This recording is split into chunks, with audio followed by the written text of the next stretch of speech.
పౌలు గారు చెప్తున్నాడు రోమిలకు రాసిన పత్రిక 7వ అధ్యాయం 14వ వచనంలో పాపమునకు అమ్మబడి దాసుడినయ్యాను అని. కాబట్టి పాపము చేయు ప్రతి వాడు పాపానికి దాసుడే కదా. మనం అమ్మబడ్డాం, మనం అమ్ముడుపోయి మీ దోషములు బట్టి మీరు అమ్మబడితిరి కదా అంటున్నాడు. మీరు ఊరకై అమ్మబడితారు. యెషయా గ్రంథంలో దేవుడు మాట్లాడుతున్నాడు, స్వయాన ఆయనే మాట్లాడుతున్నాడు. యెషయా గ్రంథం 50వ అధ్యాయం 1వ వచనంలో.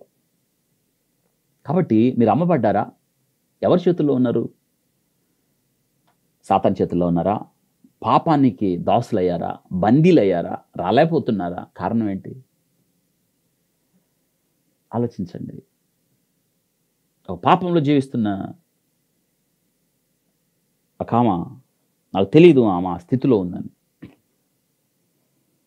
ఆయన దుబాయ్లో పనిచేస్తాడు, ఇంజనీరు. ఆమె భర్తకు దూరంగా బిడ్డల్ని చదివించుకుంటా ఉన్నాం. అయితే ఒక దిన నా బిడ్డ పుట్టినరోజు, వాళ్ళ బాబుది పుట్టినరోజు. భర్త ఏమో అక్కడ ఉన్నాడు, ఈమె ఇక్కడ ఉంది. ఆ బిడ్డ పుట్టినరోజు ధనవంతులు బాగా, వాళ్ళు చాలా పెద్ద గృహం వాళ్ళకి. అయితే చాలా గ్రాండ్గా బర్త్డే, స్కూల్ పిల్లలందరినీ పిలుచుకొని, ఆమె బంధువుల్ని అందరినీ పిలుచుకొని, ఒక పాప బాబు ఇద్దరు, వాళ్ళ స్టడీస్ ఇక్కడ చదివించుకోవాలన్న ఉద్దేశంతో పాపది బర్త్డే, పాపది. నన్ను పిలిచారు, డాక్టర్ గారు మీరు రావాలి, ప్రేయర్ చేయాలి మా పాప కోసం, మీరు కేక్ కట్ చేయించాలి, చాలామంది పిల్లలు వస్తారు, మీరు ఖచ్చితంగా రావాలి. నా వాస్తవంగా చాలా పని భారం, నేను రాలేను అని చెప్పాను. నేను ప్రేయర్ చేస్తానమ్మా, రాలేనంటే ఆమె బ్రతిమలాడింది, ఎంతో బ్రతిమలాడింది. నాకు ఆ బిడ్డను చూసి సరే వెళదాంలే అని, నేను హాస్పిటల్ పనిలో, హాస్పిటల్లో పేషెంట్ మర్చిపోయాను. ఫోన్ చేస్తూ ఉంది ఆమె. ఫోన్ చేస్తే నాకు గంటకు కానీ నేను చూడలేదు. ఫోన్ చేస్తాను. తీరా అప్పుడు గుర్తొచ్చింది ఆమె నంబర్ చూస్తే, అయ్యో పాపది బర్త్డే కదా. వెంటనే ఫోన్ చేశాను, అందరూ వచ్చేసారండి, మీరు రావాలి అని. ఇక నేను ఉన్న పాటున నేను వెళ్ళానండి. వెళ్ళేటప్పుడు చాలామంది గెస్టులు వచ్చారు, వాళ్ళ బంధువులు. ఆ పాప 4th క్లాస్ చదువుతుంది, 4th 5th అనుకుంటా. చాలామంది పిల్లలు వచ్చారు, అంతా ఇల్లు డెకరేట్ చేశారు. నేను దగ్గరికి పిలిచి నేను ప్రార్థన చేశాను, ఆ బిడ్డ కోసం ప్రార్థన చేశాను. ప్రభా, ఈ బిడ్డను నువ్వు దీవించు ప్రభా, నువ్వు బహుమానంగా ఇచ్చావు, స్వాస్థ్యంగా ఇచ్చావు. ఈ బిడ్డ గొప్పదవ్వాలి, శారా వంటి సౌందర్యం ఈ బిడ్డకు రావాలి, హన్నా వంటి ప్రార్థన పర్రాలు అవ్వాలి, దొర్క వంటి ధీరత్వం రావాలి, దొర్క లాంటి సత్క్రియలు ఈ బిడ్డకి ప్రభా, నీ కోసం బ్రతకాలి. ఈ బిడ్డ లోకంలో వెలుగ్గా, లోకంలో ఉప్పుగా, కొండ మీద పట్టణంగా. ఈ బిడ్డను నువ్వు ఎందుకు ఇచ్చావో ఆ యొక్క సంకల్పం, ఆ చిత్తాన్ని నెరవేర్చాలి అని నేను అన్నాను.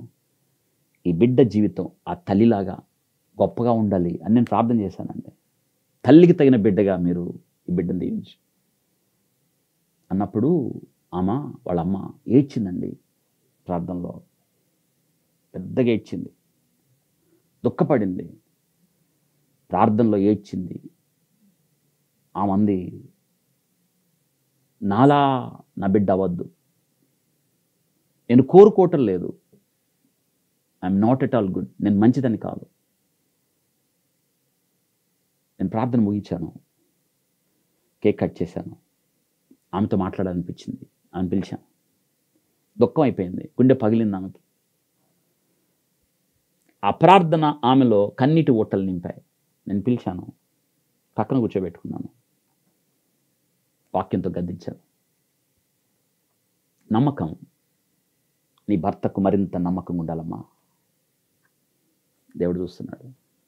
2 బిడ్డల్ని ఇచ్చాడు, సంపద ఇచ్చాడు. ఇప్పుడు దేవుడు నీ నుండి ఏం కోరుతున్నాడంటే నమ్మకం, పవిత్రత, నీతి, యథార్థత.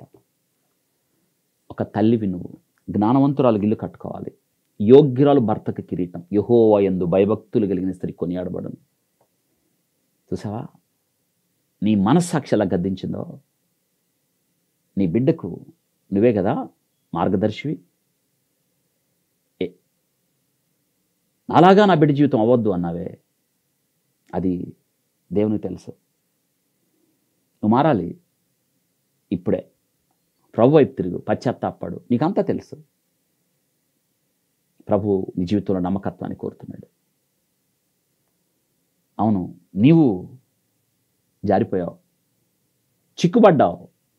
ఇదే అమ్మేయడం.